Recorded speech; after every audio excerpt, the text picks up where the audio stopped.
Hi, hello, and welcome to step one of the YouTube monetization challenge. Step one of the 5 easy steps to monetize your YouTube channel. And we're here on my computer, ooh, on StreamYard. Everything's good. Tech is working. Yes. So if you were here yesterday, we had a few snafus, and that was okay. We worked through them. Everything worked out great. I didn't do all the content that I wanted to do yesterday, but that's okay. I did the content, part of the content I was going to do yesterday, and part of the content we're going to do today was step one. So, if you're new here, or even if you aren't, I would love for you to say hi and let me know. Ooh, there we go. Okay.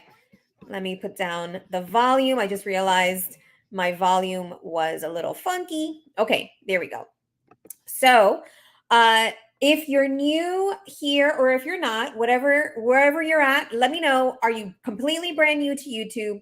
Have you been on YouTube for a while and you just haven't really been active? Or are you pretty active or reactivated your account and you're ready to take it up a notch and you're gonna be ready to monetize? And hello, Kathleen. Actually, it's good afternoon. I was gonna say good morning. Good afternoon. Okay, so let me go ahead and start while people roll in because I made a commitment to having this be 30 minutes tops per day. So I really want to get in, have an intense deep dive on each topic and let you go off and for the rest of your day and maybe do the action steps. Okay, so step one, we're going to go over today. But before we do that, because I didn't get a chance to do this yesterday, there are a couple of challenge rules that I want to make sure all of us are on the same page. So I'm going to be discussing some general things with each step. And so I want you to take the material and apply it to your business, brand, and industry. And unless we're doing it one-to-one, where I can really help you kind of really just create a customized plan for you, take whatever works best for you and apply it to where you're at right now. So someone who's completely brand new is not going to be on the same page as somebody who's been on YouTube for 10 years, right? And I really encourage you to take one action step from each daily step that we discussed today, each day. Don't worry about the numbers. So let's say if you're posting and you get 3 views, or if you don't get any subscribers, that's not as important during this challenge as you getting out of your comfort zone and testing everything. So I really want you to test. This week, you have my permission to get things wrong, to be messy while you learn. And it's so apropos that yesterday, all the technology on my end went wrong, right? And I was going to share this same rule, right? That it's okay to be messy. We survived. We're all here. And we're here. I pivoted and I made it work, right? It's okay to be messy and get things wrong while you're learning. And lastly, please try to have fun with this. So there's a lot of material, but also I want us to have fun. Feel free to joke, feel free to give what your insights are. I'm happy to support however I can. All right. So let me just double check here. For the first agenda for today, we're going to be reviewing the eligibility requirements for monetization. I did mention this very briefly yesterday, but I didn't have the PowerPoint, so you're going to be able to see it and hear it at the same time. Number 2, we're going to give you like the best types of YouTube content for your channels. Number 3, we're going to go over content based on your audience and niche. And then the target audience content matrix. So that sounds very like serious, but it's just a way for you to get an idea of what might be the best types of content, topics, and themes for you to think about. And then at the end, we're going to go over some action steps that I'd like you to take as part of the challenge. So, how are you eligible for YouTube monetization? And again, I'm going to go through this part quickly, but you're going to see it on this PowerPoint. YouTube, fortunately, has made it easier to monetize because before there was only one way to one tier, one qualification to get monetized, or one set of qualifications to get monetized. Now there are two. There's two tiers. And it's actually not called tier. That's just the way that I'm referring to it. So the lower tier of monetization, you only need 500 subscribers and either 3,000 watch hours in 1 year or 3 million views in 90 days. And that's 3 million views of your YouTube shorts. So either long form videos, 3,000 hours, or 3 million YouTube shorts views. And the monetization features include memberships like subscriptions that you can have on YouTube. You'll have access to super stickers, which are like tips that people can give you. And then shop and merchandise features. So if you actually already have shop, like already have merchandise, that's a great thing to incorporate into your YouTube channel. Or you can create different merchandise. Like that's not something I've actually created yet, but I'm thinking about it. So tier 2 of monetization is what it was originally, where you had to get 1,000 subscribers and either 4,000 watch hours in 1 year or 10 million views on your YouTube shorts in 90 days. And I don't know how YouTube has made that 10 million view mark where they arbitrarily came with that. I think it's because in the early days, it was really easy to get a lot of views on YouTube, and maybe people were getting it in just a month or something like that. But that is not easy, in my humble opinion, to achieve. So I got monetized on my True Crime channel through the watch hours, and my clients who have all gotten eligible have all done it through watch hours. But hey, it's an option. So maybe your channel gets a lot of shorts views, and maybe that's your ticket to getting monetized. So those are the two options. And then once you get fully monetized on YouTube, you'll have everything from the first tier. Your videos, your long videos will have ads on them. You can choose to have ads on your videos, and you can make money from that, or you can make money from your shorts. And when you're eligible for the lower tier, what's awesome about this, it's happened to me and every client that I've worked with, is that you get you're in to the monetization program. It's actually called the YouTube Partner Program.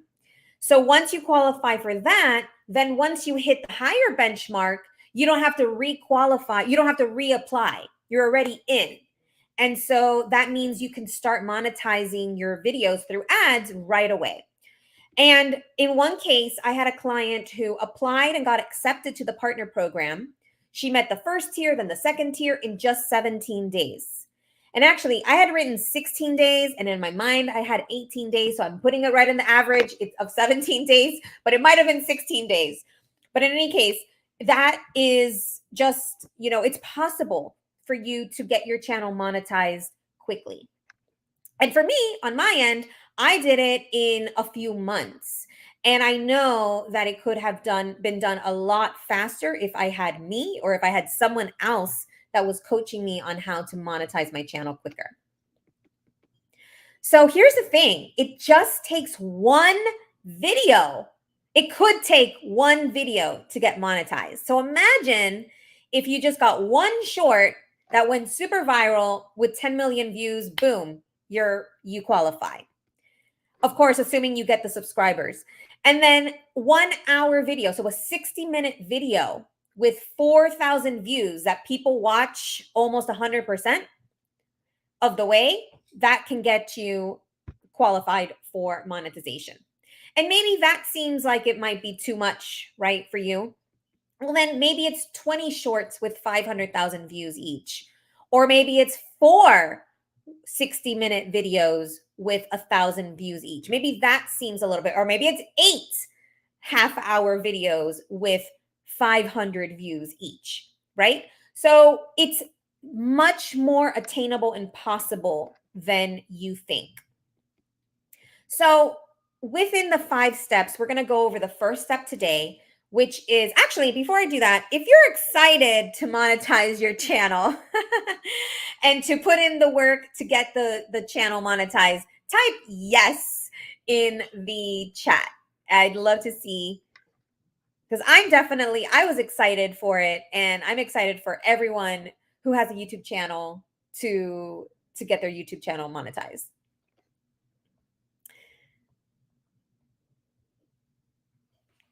Okay.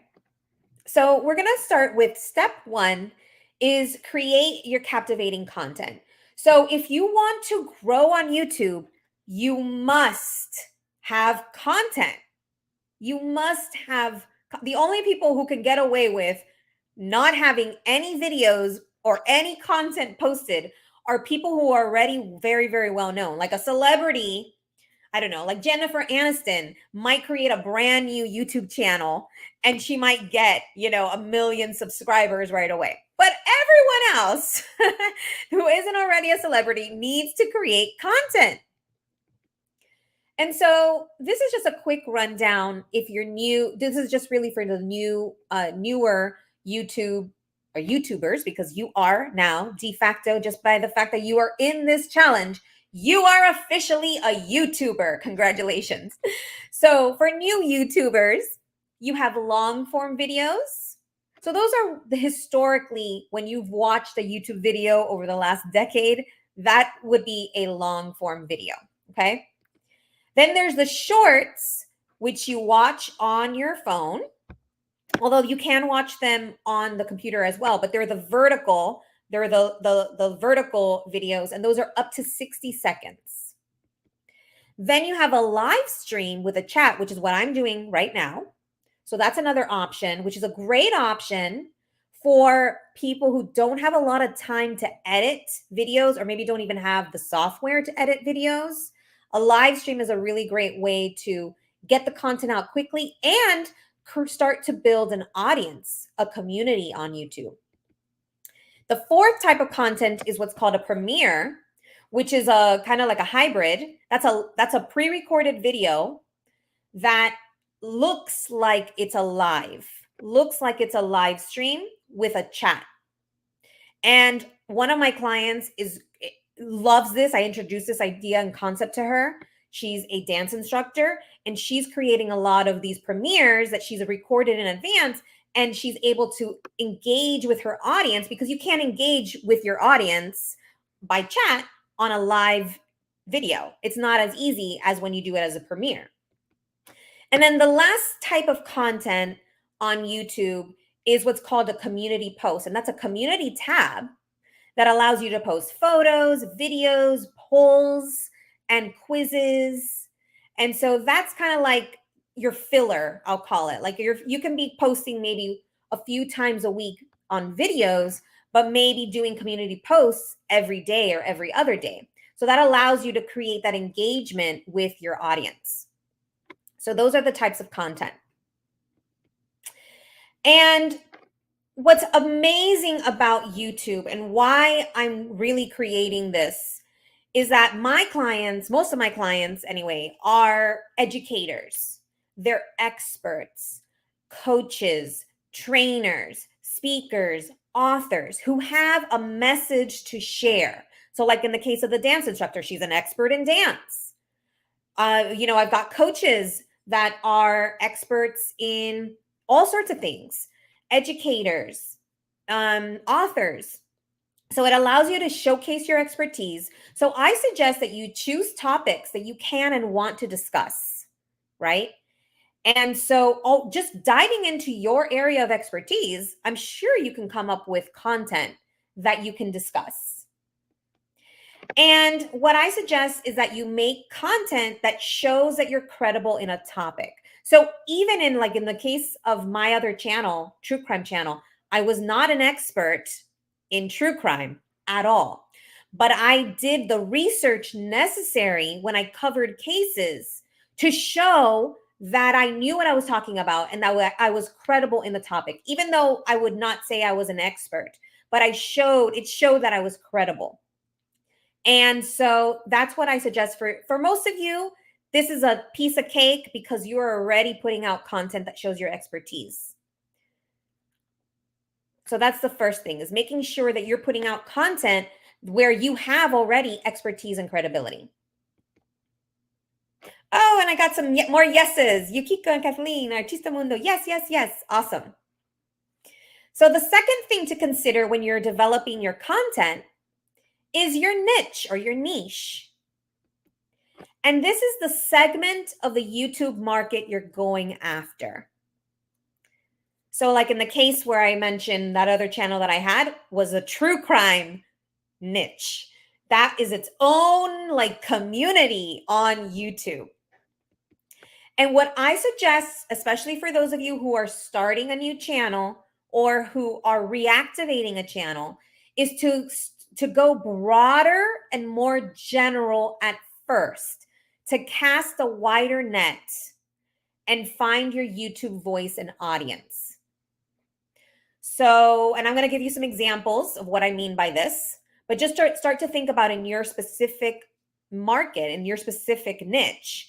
If you want to start with a little bit of a more broad audience or broad niche. And a small, ultra specific niche may not grow as quickly on YouTube. However, when I talk to clients about creating sales, and branding, I do want you to create an ultra specific niche. It's just two different ways of thinking. And so for now, when you're starting and building an audience in a completely new platform, I want you to start broader and then we can narrow in. So normally I would suggest with branding doing it the other way, but for purposes of growing quickly, I suggest you go broad and then niche down. Okay, so it's the opposite of what you've normally heard me say for purposes of YouTube. So I'm talking very specifically about YouTube right now. Okay, and so here's an example. As a massage therapist, you might make videos about massage benefits, right? But if all your content is massage benefits, you're probably going to grow very slowly. So what I suggest is that you talk about general health and wellness tips. That way you cast a wider net, an audience on YouTube. And then if much of your content is about massage benefits, then you start to establish yourself as an authority as a massage therapist. So that's just an example. Here are some wider niches. So like instead of massage therapy, you might want to go with health or wellness. True crime is one I've already mentioned. Fitness. So instead of being, let's say there's an example I've used before, like the bikini boot camp, right? Like that's cool, but you might not find your audience yet to start if you start putting it super, super specific. So you want to talk about more general fitness. And in the next section, I'm going to talk about how then you can start to apply it to your audience to make it a little more nichified. Politics. So start talking about things that are a little more broad. Celebrities and current events and news. And what's cool about all of these different examples here is that you're talking about audiences. You're going to be reaching millions of people and maybe even hundreds of millions of people. Like if you cover current events, you might be reaching hundreds of millions of people potentially, right? So, I mean, and actually in all of these, maybe true crime might be the most specific because of his own audience, but all of the rest of these, you're going to be reaching millions, tens of millions, and hundreds of millions of people that are interested in that. So we want to create content that is more general, but you can, of course, talk about your specific product, service, and niche. And I love, Yukiko, you said, love the idea of going broader in your niche. Yes.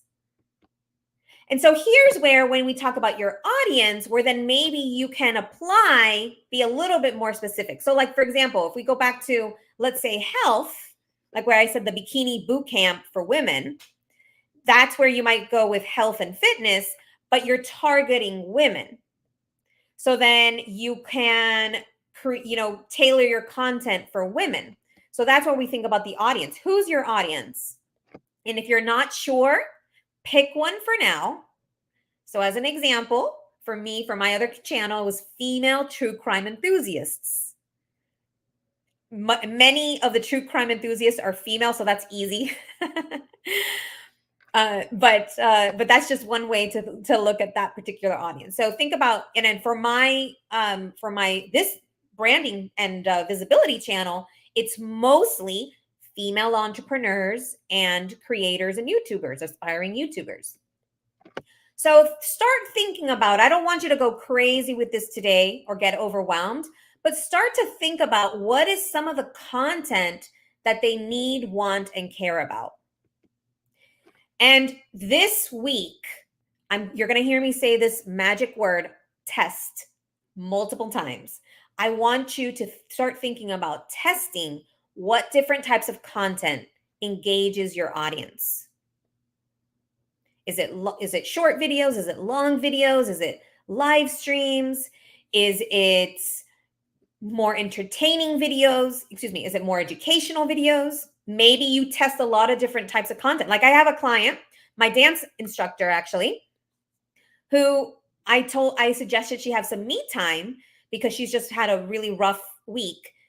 And then I texted her this morning and I said, you know what? Wouldn't it be really cute if you made a video about your me time? Because her audience is women, and many of them are moms. So like, how inspiring is it to give permission to women to take some self-care time? Busy women professionals, right? So, and she's like, oh, she gave her some ideas. So I want you to test. That's not the type of content she normally posts. She posts dance videos. But what can you do? How can you step out of your comfort zone and create and test with different types of content, especially this week, while you're getting, start percolating the ideas. And here's the thing. You'll get more feedback over time. So you may not even really know or be sure about who your audience is yet on YouTube, and that's okay. You'll start getting more feedback, and that will help shape your channel over time.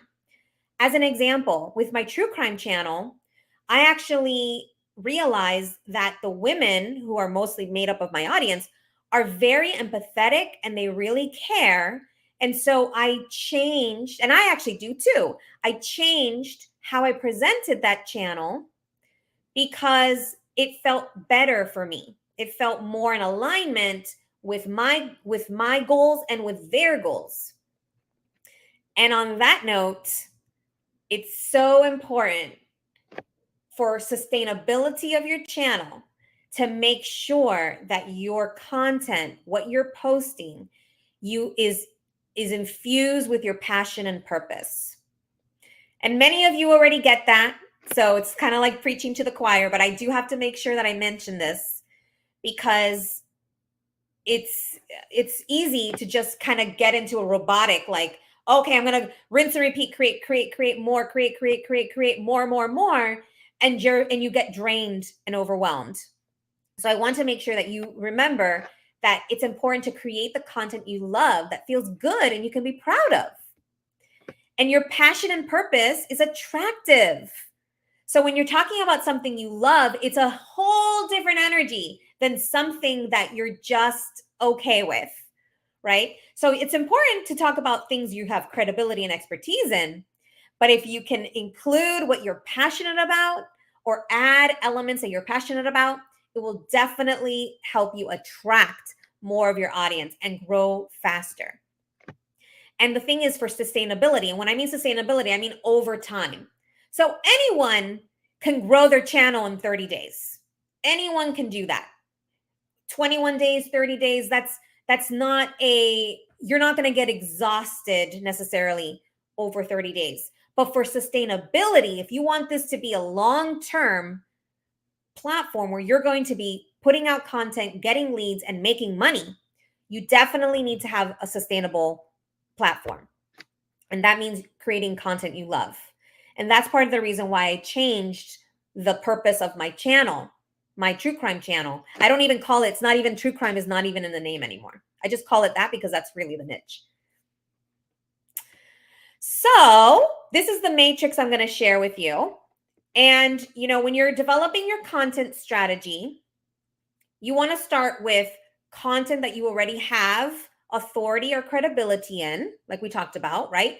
Content that you have good content. You can create good content in that topic or theme. Then, to begin, we want to have a large enough niche or broad enough niche to begin. So if you just start with these two areas, you're going to grow fast.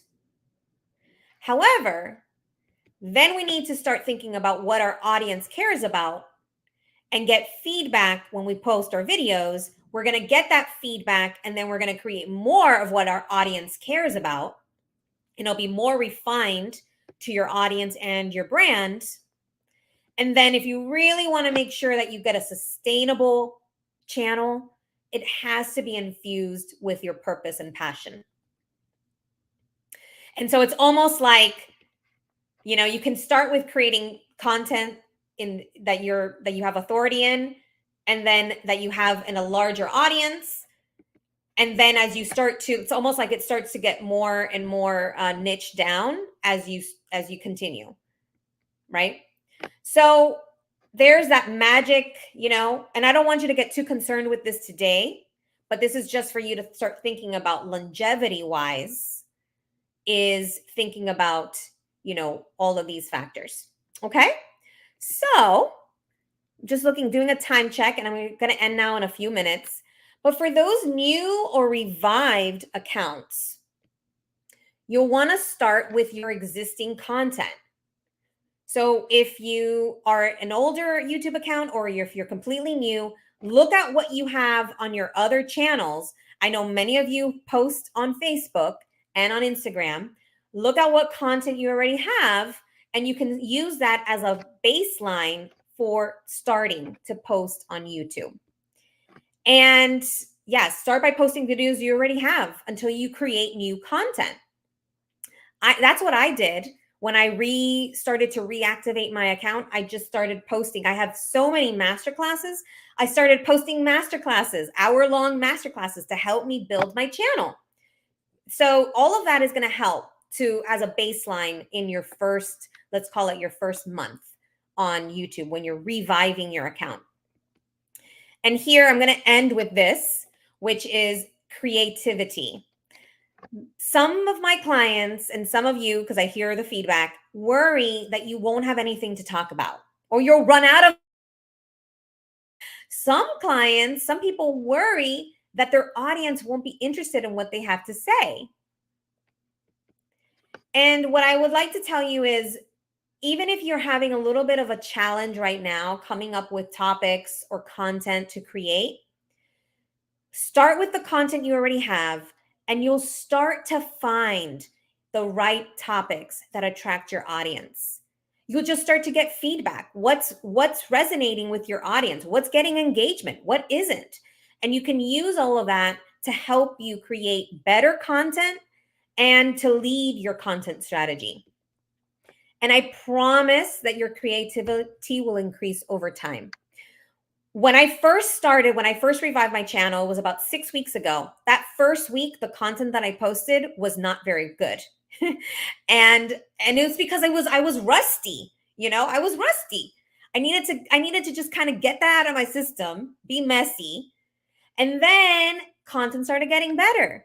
And you know what happened? I did a video on this, and maybe you saw it. I started doing the dishes one day, like 2 weeks ago. I was doing the dishes, and I got this, like, completely not even thinking about anything. And I got this great idea for a content piece just by doing the dishes. And so my point is that when you're in this process, the creativity will start to flow, and you'll see a news article and you'll be like, oh, that could be something good to talk about. Or you'll see another post by another person and you'll say, oh, that reminds me of something I want to say, a video that I want to make. And so just allow the idea and the creativity to flow. So in a moment, I'm going to ask you for what your biggest takeaway is from this lesson, but I wanted to go over the action steps. So if you're really intent on growing your channel and really going all in, I want you to comment on this video. It doesn't have to be right now, but it could be, you can come back to it. On this video, I want you to comment who your audience is and what your niche is. So like you could say true crime is my niche and my audience are female true crime enthusiasts, as an example. I want you to think of 3 video content ideas that your audience would care about. And like I said, if the ideas don't come, try doing the dishes. Get those creative, or go for a walk, go in nature. I also go in nature and I get a lot of ideas that way. So just 3 video ideas, things that you can create in the next week. Post your YouTube channel as well. I want you to post that, your link to your channel, so that we can follow you and engage with your content, right? And if I'm not saying that everyone has to subscribe to everyone else's channel. If it's not a channel that you resonate with, then no, don't follow or subscribe to everyone's channel. But most of us are in the same kind of coaching expertise realm, and we'll probably want to follow each other. And then if you're really, this is a stretch for some of you, create a new YouTube video today and share a link in the comments. An alternative to this is to do a live stream if you want to do something fast, or post a video you've already made, like what I did, I posted an old masterclass, or do a community post. So if you can stretch yourself, create a new YouTube video from scratch. But if that you don't have time or you're not sure what to do, you can try one of these other alternatives. And by the way, I'm going to have this as like a little template in the comment section, a pinned comment on this, so that you can just follow along with that when you make your own comment on this video. So to end, what is your biggest takeaway from today's lesson? I'd love to hear it in the comments. Oh, we're 2 minutes over. 3 minutes over now. Loving your first 4-circle presentation. Yes, thank you. Yes, my creativity flows when I'm doing cleaning. Right? Yeah. That's actually might be the first time that's ever happened to me. Would you like to create a syndicate site for your members? Different ways to monetize a channel. Awesome. All right. Well, thank you so much for being here. This was step 1. Tomorrow, we're going to dive into step 2. And I'll just end with this quote by me. Monetization may be closer than you know. How would you feel if you could share your passion and purpose online and get paid to do it? That's my wish for you. So we're going to skip the questions for now. And thank you all for being here. And I will see you tomorrow. And I can't wait to read your comments. Bye. Bye, everyone. Have a wonderful rest of your day.